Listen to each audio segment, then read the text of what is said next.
Eh bien, encore un coup, ça y est. Hein. On est sur un chemin communal, c'est interdit de barrer un chemin communal. Il doit rester libre à la circulation, que ce soit à pied, à cheval ou à vélo, on doit pouvoir passer. Et là, qu'est-ce qui se passe, on ne sait pas, mais enfin ça, on voit ça couramment hein, sur cette propriété. Voilà. Et là, on va franchir quand même, on va aller voir plus loin, mais en se méfiant qu'il n'y ait pas une chasse, parce qu'on pourrait des fois prendre une balle, puisque de l'instant qu'ils mettent ça, ils pensent qu'ils ont le droit de tirer sur le chemin de commune. Ils tirent, ils servent du chemin de commune comme elle est de tir. Hein. Et ça, c'est inadmissible. Il y a 20 ans qu'ils se battent pour la libre circulation du gibier. Marie et Raymond Louis sont sologneaux et chasseurs. Mais le cœur de leur combat, ce sont les grillages. Alors vous voyez donc à gauche, là, une clôture. Clôture de chez Monsieur Bic. Là, nous sommes sur le chemin communal. Et de l'autre côté du chemin, à nouveau une clôture. Donc ça piège les animaux, ils sont vraiment piégés. La Sologne. 5000 km² de forêt sur 3 départements, le Loir-et-Cher, le Loiret et le Cher. Le plus prestigieux territoire de chasse français, aujourd'hui au centre d'une vaste polémique. Plus de 3500 km de grillage quadrillent désormais la région. Et le phénomène ne cesse de s'amplifier. Ce matin, réunion de guerre à Paris. Il y a là François Bonneau, le président de la région Centre-Val de Loire, Guillaume Pelletier, député du Loir-et-Cher, Nicolas Vanier, le cinéaste, Thierry Coste, le conseiller d'Emmanuel Macron, Hubert-Louis Vuitton, vice-président de la Fédération des chasseurs, les représentants des services de l'État et des associations. Et tout ce beau monde n'est pas vraiment sur la même longueur d'onde. On n'a pas attendu ton film pour parler des grillages. Les grillages, ça fait plus de 20 ans, 30 ans qu'on en parle en Sologne et autres, dans les autres départements aussi. Parce que, en gros, c'est quoi? C'est 10 personnes qui nous embêtent, oui. Rien que dans notre Sologne. Oui. C'est tout, oui. Oui. Vous savez qui on va attaquer? Oui. Vous êtes prêts à attaquer toutes ces grandes personnes? Ces grandes personnes, une trentaine de gros propriétaires, souvent des patrons du CAC 40, qui concentrent tous les griefs. J'ai un deuxième chemin rural à moins d'1 kilomètre de là, où ce propriétaire a posé une grille canadienne sur une commune où les grilles canadiennes sont interdites depuis 2007. On l'a fait retirer. Cette grille canadienne a été remplacée par un portail automatique. À l'extérieur de sa propriété, avec des cellules automatisées à 50 cm de haut, ce qui fait qu'un cochon peut l'ouvrir. À l'intérieur, c'est-à-dire chez lui, les cellules sont à plus d'1 mètre de hauteur. C'est pas une trappe à gibier, ça? À l'issue de la réunion, un courrier est adressé à Emmanuel Macron pour faire évoluer la loi et les réglementations. Vaste programme. Tout le monde aujourd'hui est d'accord sur le fait qu'il y a un problème extrêmement grave qui est lié au cloisonnement des territoires, à l'engrillagement.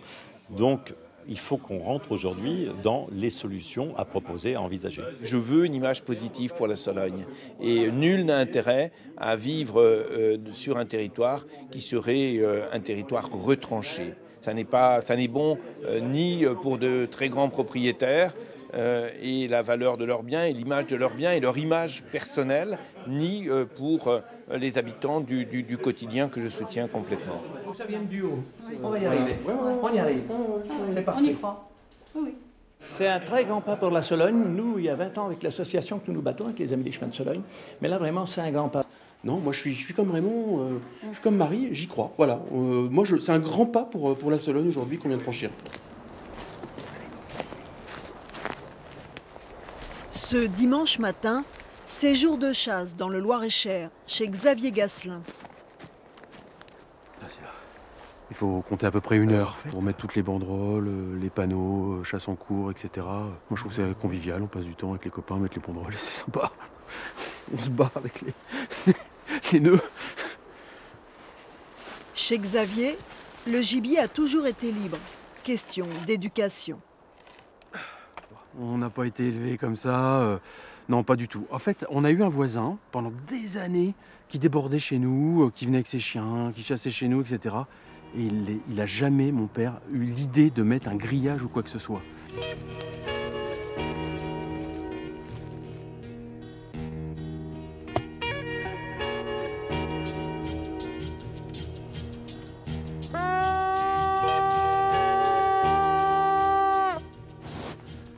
voilà, c'est un moment qui est super excitant parce que voilà, on ne sait pas ce qu'il y a dans le carré. Ici, on n'est pas engrillagé, donc ça se trouve, c'est déjà arrivé. Moi, j'ai le souvenir, il y avait une bande de 50 sangliers qui a démarré, qui a été vue par des postés. Enfin, voilà, ça se trouve, il n'y aura rien du tout. Enfin, c'est toute la magie, quoi. C'est toute la magie, vraiment. Et là, c'est un moment chargé d'émotions.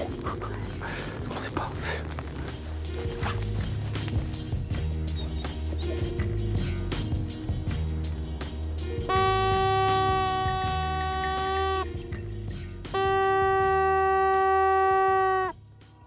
Fin de chasse, bredouille. Moi, j'ai vu un beau brocard, un jeune, et une jolie bécasse. Voilà, c'est tout. Mais j'ai pas tiré le brocard. Pourquoi? Parce que je l'ai trouvé un peu jeune pour le tirer. Voilà. À quelques dizaines de kilomètres, dans le département voisin du Loiret, chez le cinéaste Nicolas Vanier. Son dernier film, L'école buissonnière, est aussi un plaidoyer contre les clôtures. La rivière, monsieur. La rivière est franchissable en plein d'endroits. Alors je ne veux plus qu'on entre dans le domaine comme dans un moulin.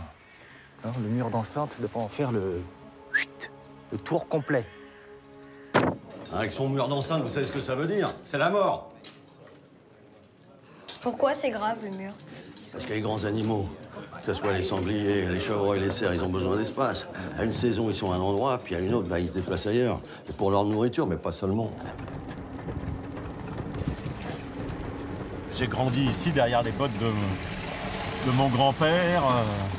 Et puis un jour, comme d'habitude, un Parisien a acheté le territoire à côté et nous a mis un grillage. Donc à partir de là, ça a commencé à changer un peu les choses, comme ça a changé tout en Sologne. Et voilà. Le cinéaste est devenu en quelques mois le symbole de la lutte pour la libre circulation du gibier. En Sologne, on aime les chasseurs, il n'y a pas de problème. Les chasseurs qui sont respectueux, on aime les Parisiens qui viennent et s'achètent des résidences secondaires, même si c'est pour 5 ou 6 ans ou 10 ans. Ils sont les bienvenus parce que la chasse, qu'on aime ou qu'on n'aime pas, c'est une réalité économique, fait vivre la Sologne. Donc bienvenue à ces touristes qui sont à considérer comme des skieurs en montagne, mais qu'ils respectent notre territoire. Nicolas Vanier est loin d'être le seul à être enfermé par un voisin indélicat. À Ivoile-Marron, Sébastien Camus est le régisseur d'un territoire de chasse appartenant à un industriel allemand. Alors ici, nous sommes là. Les voisins qui sont enfermés avec moi, ils ont ce petit territoire qui est là et tout ça. Et alors pour le reste, c'est mon voisin engrillageur. Et résultat, c'est qu'on a ici une belle prison à ciel ouvert pour la faune de Sologne qui reste enfermée sur un peu plus de 2000 hectares. Voilà. Le voisin en question n'est pas n'importe qui. Yves Forestier est un grand patron passionné de chasse qui sait se montrer généreux avec les autorités locales. Il n'y a qu'à voir les relations de M. Forestier avec le maire d'Ivoile-Marron, où je ne dirais pas qu'il y ait une certaine connivence, mais en tout cas une certaine compréhension pour l'un et pour l'autre. M. Forestier est aussi à la tête d'une grosse société de location de camions frigorifiques qui a une vue européenne sur le marché. Donc il y a la puissance de l'argent et aussi la puissance des appuis politiques. Il nous a donné un véhicule pour notre EHPAD, tout à fait. Un jour où nous sommes tombés en panne brutalement, je l'ai appelé et il a tout de suite dit « Bon, tiens, je te confie un véhicule, que tu peux le garder le temps qu'il faudra, et même le garder en permanence, y compris l'entretien. » Ce n'est pas le seul lien entre l'industriel et le premier magistrat d'Ivoile-Marron. Le gendre du maire est aussi à la tête de l'entreprise qui a posé les grillages chez Yves Forestier. Son métier, c'est de faire l'entretien de propriété. Donc, effectivement, il pose des grillages chez Forestier ou ailleurs, d'ailleurs. Mais bon, c'est son métier. Et ça, c'est pas un problème dans la nature de vos relations avec, justement, ces grands propriétaires? Non, pas du tout. Non. Pour moi, c'est pas un problème, en tout cas. Ça pourrait peut-être l'être. Certains peuvent comprendre que c'est peut-être plus difficile que ça le soit, mais moi, ça ne me crée aucun problème. Ça ne m'empêche pas de dormir. Sébastien Camus, lui, dort mal depuis longtemps à cause des barbelés qui encerclent sa propriété, Mais pas seulement. Son éthique de chasseur est aussi mise à mal par les pratiques de son voisin. C'est pas de la chasse, c'est du baltrap synégétique. C'est même pas du baltrap synégétique, c'est du baltrap tout court, c'est de la boucherie. Quand je vois que nous, avant, en territoire ouvert, on faisait 3, 4, 5 pièces maximum dans l'année, c'est 50, 60, 80, 90 cochons par chasse. Achetez le maximum de territoire. De 1, vous défiscalisez, loi Monichon. De 2, vous vendez du bois. De 3, vous vendez des actions de chasse. De 4, le gibier tué, vous le vendez à Rungis. On est gagnant sur tous les tableaux. C'est dégueulasse. Contacté par téléphone, Yves Forestier s'appuie sur le droit de propriété qui permet de s'enclore et sur la réglementation qui autorise la chasse en parc clos toute l'année, à l'exception des oiseaux. La loi est très mal faite et je pense aussi que les politiciens, depuis une bonne trentaine d'années et encore aujourd'hui, n'ont pas le courage de dire stop. Pour la simple bonne raison, c'est que certains politiciens sont de fervents chasseurs qui aiment aussi chasser avec ces gens-là dans ces pseudo-parcs. Sébastien Camus n'est pas le seul à être révolté par ces pratiques. Et vous voyez, il y a plein de chasseurs encore aujourd'hui. Moi, si on me met des grillages partout, si on me tue la chasse, eh ben, on me tue mon commerce aussi. Hein. Dans des petites chasses comme nous, eh bien, on a des bracelets. Ces gens-là, chez eux, ils font ce qu'ils veulent. Ils ont un territoire qui leur appartient, qui est grillagé, et où on fait payer des journées de chasse. C'est ça qui est en train de détruire la chasse. Parce que si toute la faune est ouverte, tout le monde profite. Mais qui entend la parole des chasseurs? En Sologne, tout le monde connaît Hubert-Louis Vuitton, propriétaire de plusieurs domaines et vice-président de la Fédération nationale des chasseurs. C'est lui qui est en charge du dossier sensible de l'engrillagement grâce à ses relations avec les grands patrons qui chassent en enclos. J'ai la chance d'en connaître certains, oui, c'est sûr. Je me suis déjà permis de leur dire « attention, c'est pas bien ». C'est cette chasse-là qui sera attaquée demain. C'est celle-là qui va m'empêcher, moi, propriétaire à côté en espace libre, qui va m'empêcher de chasser demain parce qu'on va attaquer cette chasse intensive. Donc j'essaye de leur faire comprendre, mais là c'est pareil, chacun est chez soi, chacun est libre, c'est autorisé. Ils le disent, hein, Hubert, mais attends, j'ai le droit, pourquoi je le ferais pas ?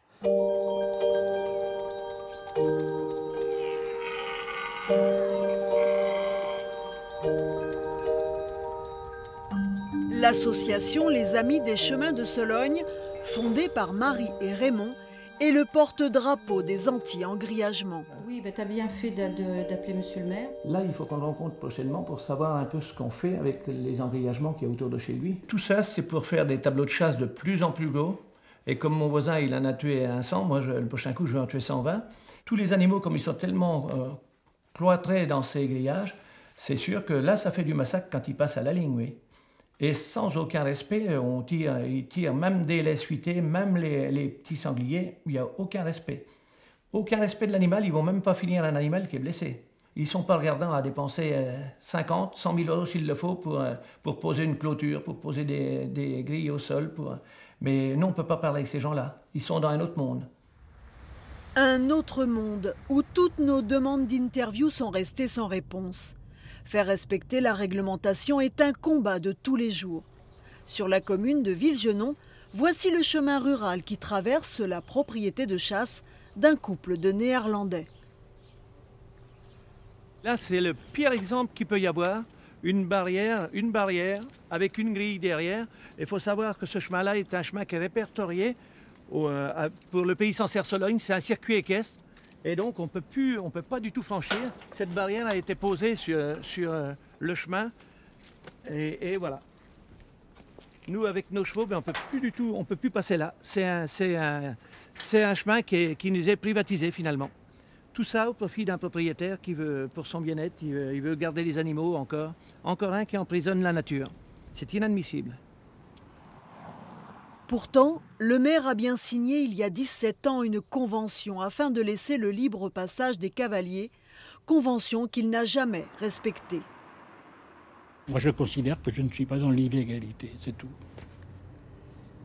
Est-ce que vous avez conscience que c'est choquant pour vos concitoyens, pour les citoyens, de ne pas pouvoir emprunter ce chemin communal? C'est choquant pour une certaine catégorie de personnes. Mais pour l'ensemble des gens, moi, j'ai jamais eu d'observation à ce sujet-là. On voit toutes sortes de choses dans notre Sologne. Et c'est vrai qu'il y a beaucoup de maires qui baissent leurs culottes devant ces gens-là. Et ça c'est inadmissible. Moi, je dis là, on est mal représenté quand même. C'est honteux de voir des gens, des maires qui cèdent tout ce qu'ils cèdent. Ils ont été élus par leurs citoyens. Eh bien, on doit servir le peuple quand on est élu. Mais on doit pas penser qu'à son intérêt personnel. Certains maires n'hésitent pas à dire non. Il suffit d'inclure dans le plan d'occupation des sols des restrictions sur la hauteur des clôtures. À Miancey, ce joli projet de grillage à 2 mètres est resté dans les tiroirs. Effectivement, on ne s'est pas fait une bonne relation en la personne du demandeur, mais notre objectif était de respecter le poste et de faire en sorte qu'on puisse mettre un frein à l'engrillagement en Sologne.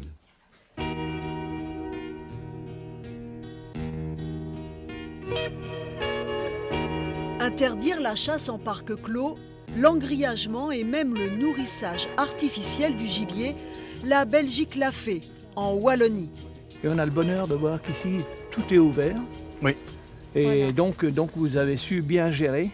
Dans le massif de Saint-Hubert, Raymond et Marie ont rendez-vous avec un des artisans du changement de la loi, l'écologiste Gérard Jadoul. Mais je pense en fait qu'en 1994, l'initiative est dans les mains du politique. Donc c'est le politique qui propose cette nouvelle législation. Et après, il y a eu effectivement, puisque le politique avait laissé 6 ans pour sa mise en application, il y a eu toute une série de mesures de retardement, essentiellement de grands propriétaires privés qui ont vu une forme d'agression au sacro-saint principe de la propriété privée et qui donc ont été en recours au Conseil d'État. Donc ça a traîné la mise en application réelle, je dirais qu'elle n'a pas été effective avant 2010 probablement. Donc on est quand même dans un processus de plus de 15 ans pour arriver à ses fins. Mais il y avait une certaine forme de lame de fond qui rendait le sujet quasiment incontournable un jour. Cette loi concerne tous les territoires de chasse de la Wallonie, dont la moitié sont privés. Dans le massif de Saint-Hubert, au lieu de la chasse en Europe, le retour à la libre circulation du gibier a permis d'avoir des animaux en meilleure santé. À partir du moment où il n'y a plus de clôture, les animaux circulent librement et donc sont capables d'aller chercher leur nourriture où bon leur semble. Donc il n'y a plus d'obligation d'apporter de la nourriture de manière artificielle aux animaux. Ça, c'est une première chose. Deuxième chose, donc ça a entraîné des animaux en meilleures conditions physiques. Par exemple, les cerfs ont développé des ramures beaucoup plus importantes, donc des bois beaucoup plus conséquents qu'auparavant. Et parallèlement à ça, disons que globalement, ça a apporté une forme de bien-être supplémentaire aux animaux qui vont et viennent de manière beaucoup plus naturelle, c'est-à-dire qu'au gré des saisons, ils pourront se déplacer. Thierry Petit est agent des forêts et connaît le massif par cœur. Il accueille volontiers les promeneurs, mais il a aussi le devoir de faire appliquer la loi. On verbalise quand, après avoir demandé que les gens se mettent en ordre et qu'il y a clairement une volonté de ne pas évoluer, là on a de la chance parce que les parquets nous soutiennent et justement même ils ont fait du problème de l'engrillagement un objectif important pour que la forêt ressemble un peu plus à un milieu un peu plus naturel. Et puis la chasse en Belgique c'est jugé en correctionnel, donc c'est quand même quelque chose d'assez important. Pendant ce temps, en France, les choses avancent lentement. À Paris, Nicolas Vanier a rencontré Nicolas Hulot, le ministre de la Transition écologique. Il a pris, je pense aujourd'hui, la mesure effectivement du problème. Et si ces rares îlots sauvages, comme la Sologne, pour donner cet exemple, se retrouvent à devenir ce qu'ils sont malheureusement aujourd'hui, des labyrinthes où les animaux ne peuvent plus circuler, c'est absolument dramatique et ça va poser un problème sur lequel Nicolas était particulièrement sensible, qui est le problème sanitaire. Parce qu'aujourd'hui, la question n'est pas de savoir si ça va arriver, c'est quand. il y a une concentration telle d'animaux, notamment de sangliers, dans certains parcs, que inévitablement un cas de tuberculose ou autre va se déclarer, va bien évidemment être communiqué à l'extérieur parce que les maladies traversent les grillages très facilement. La tuberculose et surtout la peste porcine africaine présente en Pologne et aux portes de l'Allemagne affolent jusqu'au plus haut niveau de l'Office national de la chasse. D'autant qu'à ce jour, il n'existe aucun traitement.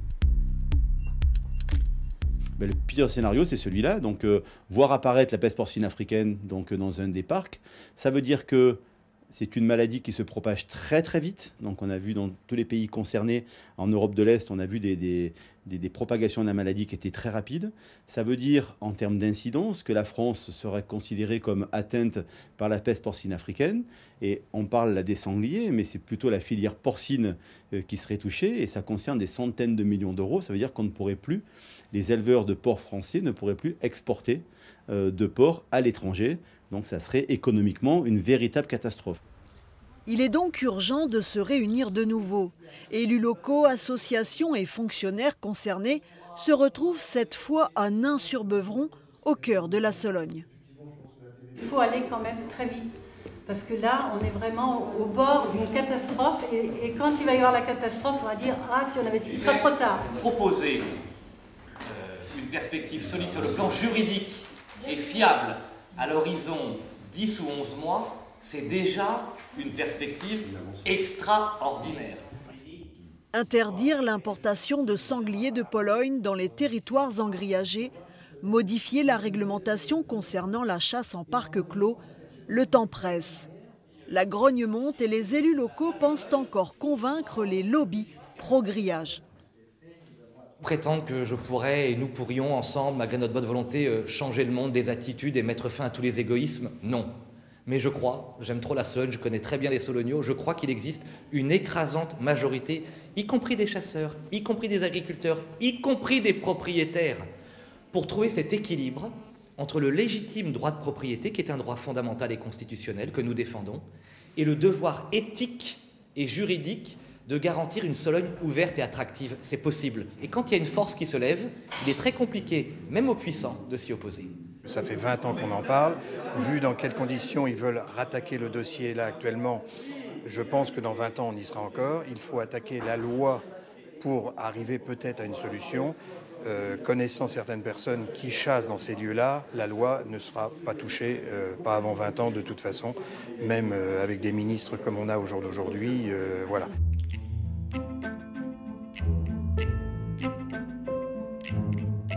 En Belgique, le changement de législation n'a entraîné aucune modification du nombre de chasseurs qui est resté stable, contrairement aux autres pays européens dont la France, où il est à la baisse.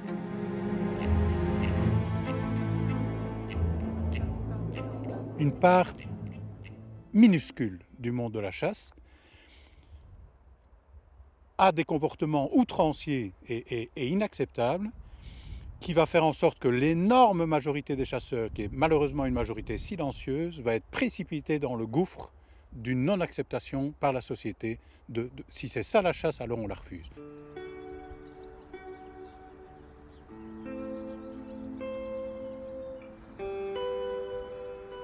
La Sologne, terre de marécages infestée par le paludisme, a été asséchée par Napoléon III, puis colonisée par de riches Parisiens qui y ont construit près de 400 châteaux dissimulés à l'abri des regards. Mais en clôturant leur domaine, n'ont-ils pas érigé en même temps des barrières dans la tête des habitants ?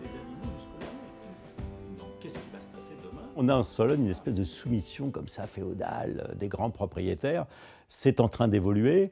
Et moi, j'ai été extrêmement frappé. J'ai fait beaucoup de projections de l'école buissonnière dans beaucoup de petits villages, etc., où il y avait toutes ces personnes qui, eux, vivent en Sologne, qui ne sont pas ceux qui viennent ou quelques jours par an chasser en Sologne.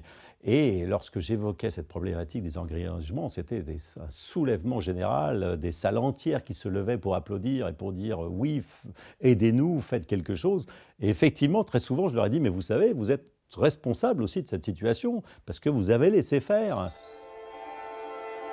En France, Le phénomène de l'engrillagement dépasse maintenant largement les frontières de la Sologne et s'étend désormais à d'autres régions.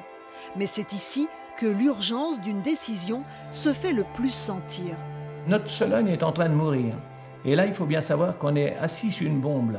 C'est pas dans 2 ans, c'est pas même dans 1 an. Là, dans les mois qui viennent, ça peut péter, il faut le dire. Il ne se passe plus une semaine sans que de nouvelles clôtures, de nouveaux barbelés fleurissent le long des routes de Sologne, réduisant un peu plus cerfs, biches et sangliers à l'état d'animaux domestiques.